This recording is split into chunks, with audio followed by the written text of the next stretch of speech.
When the Spurs initially won the West, there was a lot of people who said, oh yeah, San Antonio is going to win it again. And I know the last video that we made titled Is History Repeating Itself made it seem as though we said San Antonio was going to win the series again. But for those of you who watched it through and through, you would have heard something in that video where I proclaimed that the Knicks would win this series in 6. Now, I'm in a few basketball chats, and the thing was, everyone saw Wembanyama's performance within the Western Conference, both from generally the quarterfinals through to the semifinals and all the way to the Western Conference Finals, and said to themselves, Wembanyama is going to beat up on the Knicks because, again, the Knicks are the Knicks.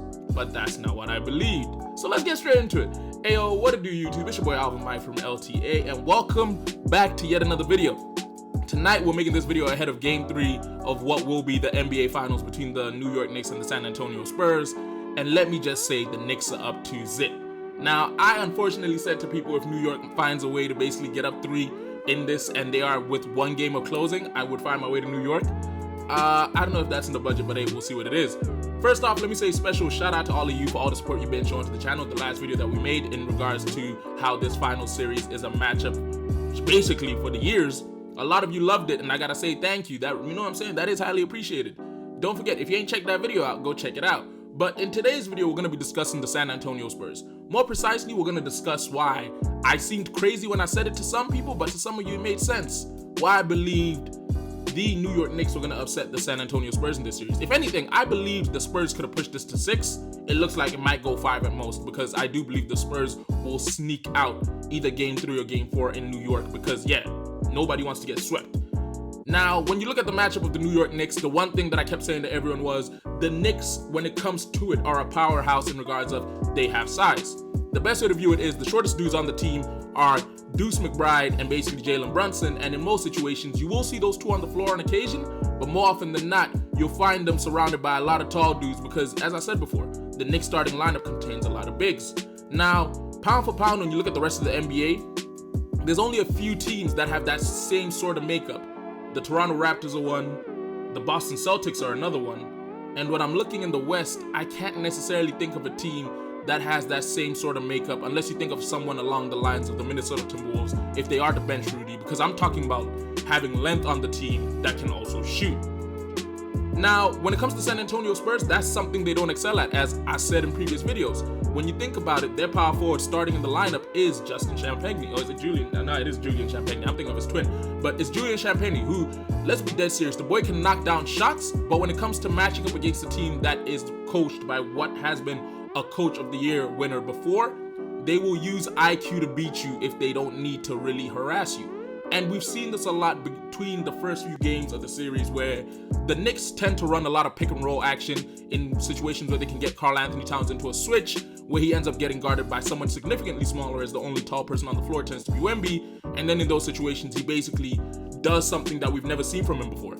For those of you that have been watching basketball for many years, you'll know the main criticism of Karl Anthony Towns is, throughout his entire career playing, everyone has had an issue with how he doesn't really play to his size. He usually plays as though he's built like Wemby, but in this series, he's fully showcased his ability of being a big man. And that happens a lot because, again, they bring the ball up the floor, run a little pick and roll action, find a way of getting him into a mismatch situation, and then off of that mismatch, they benefit by knocking down shots.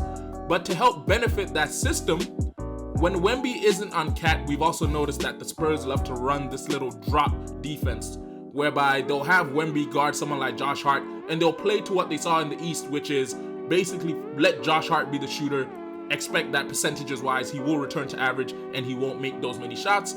But this ends up leaving them in terrible situations, because when you got players the likes of Mikal Bridges and Jalen Brunson and OG Anunoby, even Karl Anthony Towns, players who can basically put the ball on the floor and attack the rim, it forces Wemby to go from this little drop coverage to help. And then in that situation, anyone who's played basketball will tell you this, the worst thing to be in is a case where people need to rotate, because when you're rotating quick, when basically someone's driving and diming it out, it's a whole hard situation of you find yourself having to yell where you're going and having to coordinate in a way whereby when it's working, but in most situations, it's hell. You're just running around and everybody's jumping at the first shot they see, because again, you're just finding yourself in bad rotations. And the Spurs have been running this entire system throughout Game 1 and Game 2, and to be completely honest, I love their coach, but this is something you gotta kill, because The Knicks have shown you that they can abuse this. We've seen it from the performance of Karl Anthony Towns, because again, he's put up some historical numbers where everyone is saying he's really performing way better than we thought he could, and it's because he's throwing around his size. On the back of this, you got to think of it this way. In most situations, the Spurs are hoping for Josh Hart to be the one to take the shot, but then the issue is if he's the one found on the kick, you will find that the first man does run out there to close out the shot really quickly, which then forces an open man situation where you find either Mikal Bridges or Jalen Brunson or even OG Anunoby wide open from three, who percentage-wise are better shooters than him, which defeats the purpose of the whole system on its own right. The next thing to look at is leadership, or at least let's regard it as veteran culture. Now, I'm someone who, when I first started playing basketball, the whole thing of you need a vet on the team, it made no sense to me, because I was like, why does an older dude on the floor make sense? Like, so what? He's old. He's played the game a while. Like, hard work, skill, and basically athletic ability should be enough to carry us along the line. But the truth of it is, when you look at the situation that the Spurs find themselves in, this ugly thing has been showcasing itself the whole way through. Throughout this run in the playoffs that the Spurs have gone through, you will notice that they've faced teams that are really young. First off, beating the Trailblazers led by Deni Avdija, who I'm pretty sure is on his 6th season. Nextly, in beating the Minnesota Timberwolves led by Anthony Edwards, who, as we know, is on season number 5 or 6 as well. Actually, Deni Avdija must be on season number 7. And then lastly but not least, beating the SGA-led OKC Thunder.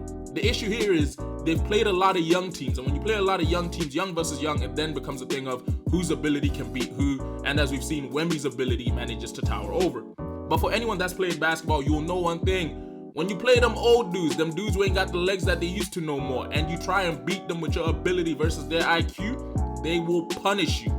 And the Knicks have showcased this in many factors because, again, they're not running flashy basketball, they're not doing anything amazing. The Knicks are legitimately killing these guys with a bunch of ball actions that are quite simple and hard, but again, the Spurs aren't able to defeat it. And then defensively, they're using their brains by sliding over, hedging. They're basically beating them in regards of IQ, and it's showcasing itself because the Spurs' athleticism isn't enough to cover this anymore.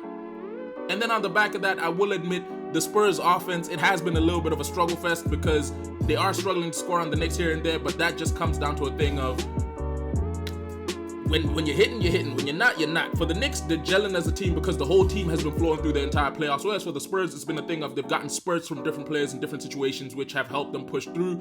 And then lastly but not least, in this little rant video that I'm making, I want to discuss the fact that if you ever wanted to see what it looks like when a team is gelling, look at the Knicks. If you ever wanted to see what it looks like when a team is purely playing off of this player is playing really well, this player is playing really well, this player might be having a bad night, look at the Spurs, because it's the thing of watching them play, you can see for yourself that it's a lot more ISO and solo selection in regards to play, whereas for the Knicks, it's a lot of team play. It's a lot of swinging the ball around a few times to get basically someone an open shot, because again, they find themselves in a lot of driving kick situations. So, honestly speaking, about this series, I do believe the Knicks are still going to win this within 6. It might be 5 just because I do believe the Spurs will at least get one game out of this, but I don't know if they might be able to get a second. But if they really want to win, first things first, Wemby's feet got to touch the paint more on offense. You can't just let him keep starting from the three-point line and working his way around that. You got to run the same sort of action that the Knicks are running. You got to find him setting himself up in pick-and-roll situations where he doesn't do that little shove that he does to create space to run to the rim, but rather instead pick it, roll by running through the man who you're switching on to, post them up, and get the ball down low. Because again, force the Knicks to do what they're doing to you, which is force them to play help defense and have to recover.